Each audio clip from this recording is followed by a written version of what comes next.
ব্রাজিলের সবচেয়ে হতভাগা খেলোয়াড়ের নাম নেইমার, এটা সকলেই জানে। কিন্তু আমি যদি আপনাকে জিজ্ঞাসা করি আর্জেন্টিনার সবচেয়ে হতভাগা খেলোয়াড়ের নাম কি, তাহলে আপনি কার নাম বলবেন? আমার কাছে মনে হয় আর্জেন্টিনার সবচেয়ে হতভাগা খেলোয়াড়ের নাম পাওলো দিবালা। তার সুযোগ ছিল ইতালি বা পোল্যান্ডের হয়ে খেলার, কিন্তু তিনি বেছে নিয়েছিলেন আর্জেন্টিনাকে। কেন মনে হয় দিবালা হতভাগা, শুনুন তাহলে। দিবালাকে দেখবেন দিনের পর দিন পারফর্ম করে।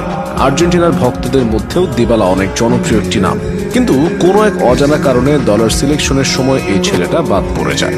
আবার যদি কখনো দলের সিলেকশনের জায়গাও পায়, কিন্তু একাদশে জায়গা পায় না। অথচ তার কিন্তু সুযোগ ছিল আর্জেন্টিনা দলের পরিবর্তে পোল্যান্ড এবং ইতালির হয়ে খেলার, কিন্তু তিনি সেই সুযোগকে দুই পায়ে ঠেলে দিয়ে বুকে টেনে নিয়েছেন আর্জেন্টিনার জাতীয় দলের হয়ে খেলাকে। তার পারিবারিক ঐতিহ্যের কারণে দিবালা পোল্যান্ড এবং ইতালির হয়ে খেলার যোগ্য ছিলেন। যখন ইতালি এবং পোল্যান্ড থেকে তাকে দলে ডাকা হয়, তখন তিনি স্পষ্টভাবে বলেছিলেন যে তিনি আর্জেন্টিনাকে মনে প্রাণে ভালোবাসেন এবং সবসময় আর্জেন্টিনার হয়ে খেলার স্বপ্ন দেখেন। দিবালা আরও বলেছিলেন, আমি আমার বুকে 100% আর্জেন্টিনাকে ধারণ করি। আমি এমন জাতীয় দলে খেলে কখনো খুশি হব না যা আমার নিজের মনে হয় না। এমন একটি জাতীয় সঙ্গীত শুনে কখনো আমার শরীরের পশম দাঁড়াবে না যা আমার নিজের নয়।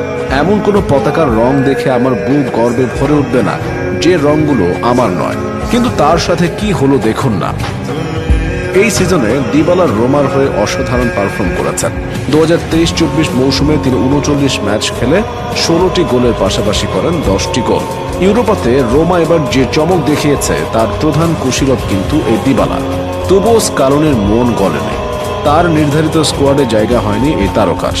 কিন্তু তারপরেও দিবালা